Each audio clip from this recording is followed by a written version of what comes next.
Welcome back to the channel, my friends. Today I'm going to show you how to change an outer tie rod end in the front steering on this L322. This is an '07 supercharged Range Rover L322. Again, we're going to be changing the outer tie rod. Now I've checked the front end on this.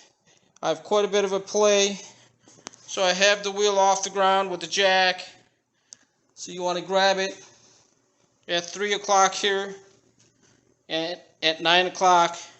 And you want to shake it back and forth. If there's any play, that will be noticeable. Mine has quite a bit, and it comes down through the outer tie rod.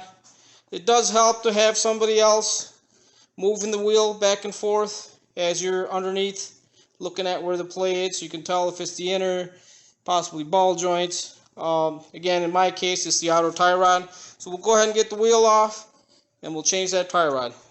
The wheel off, we can start working on our outer tie rod end, which is here. So my play is in this piece here, and that's from here to here. There is an inner tie rod. That seems to be okay on this. My issue again is just with the outer tie rod. So the first thing you want to do is take a 24mm wrench while the tie rod's still on and loosen up this lock nut that's back here. And I've already gotten mine broken. And then you have a 22mm nut that's on top of this here. I've already broken it loose by hand. You want to go ahead and completely remove that nut. Now we can get the tie rod out of the knuckle here.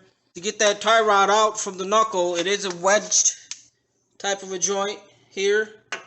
Now I'm going to use a hammer to hit this, hoping to break that loose. There is different tools you can also use, puller style tools, but I think I should be able to get it with the hammer. Smacking it here.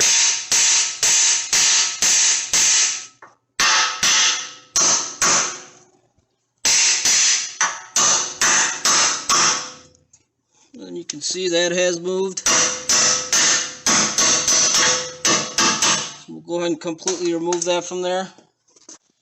So here we have the old tie rod off. So I was able to hold the inner tie rod with a pipe wrench. I tried a regular wrench, kept slipping. Pipe wrench actually holds it real nice. And I was able to put a 21mm on the tie rod here and spin that off counterclockwise. Sometimes they do tend to get seized up if they rust up in there. I actually heated it, and it came off fairly quick after it was heated. Now, one thing I did do before I removed it, I marked it with the marker pen so I know where the new one's going to go. That way our alignment is at least close enough before we can take it to the alignment shop. Another thing you can do as you're spinning off the tie rod, you can count the turns. I did that also.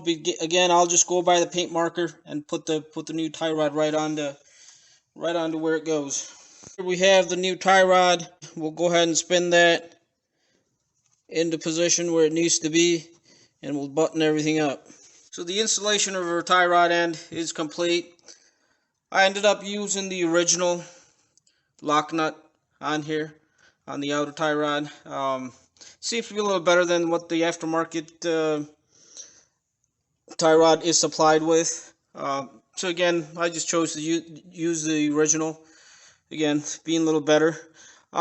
So we have the lock nut tightened up back here. So everything's in position, locked up. Everything's fully tight.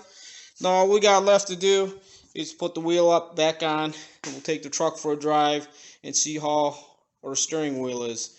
Again, it's always a good idea to take it to an alignment shop afterwards and get your alignment set exactly where it should be, so you're not chewing up tires and your wheel is straight. Thank you for watching.